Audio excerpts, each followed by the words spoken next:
U pogonu fabriki Euroin bi po konec roka robotu mali dostac 200, a po 2021 rok vkupno 600 robotniki u tekstilnej industriji. Pohon za produkciju hornjih čascoh obuji trecih, ktorý otvoreni u novovybudovanej industrijnej zoni u Kuli u ostatnjih troch mešacoh.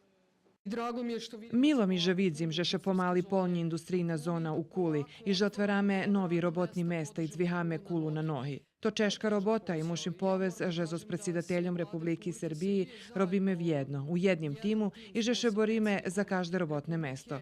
Za nas najvažnejši zadatok že bi hraždanje Republiki Srbiji u šitskih mestov žili ljepše. Predsjedatelj dočasovog organu opštini Kula Velibor Milojičić zdohadnul, že po prepadanju privredi 90-ih rokoh najvekši problem opštini Kula i dalje njezanjati, ktorih hviljkovo jest kolo 3,5 tisjači.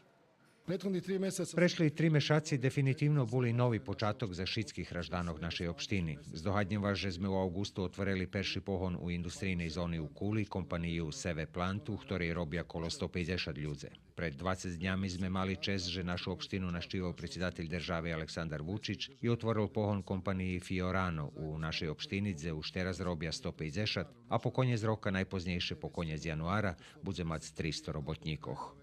Premijerka Ana Brnabić najavila i počatok vybudovi novoho pohonu za produkciju čascoh za avta njemeckej kompaniji Witzenmann, ktorá po švitku otvori išće 350 robotnih mesta u industrijnej zoni u Kuli.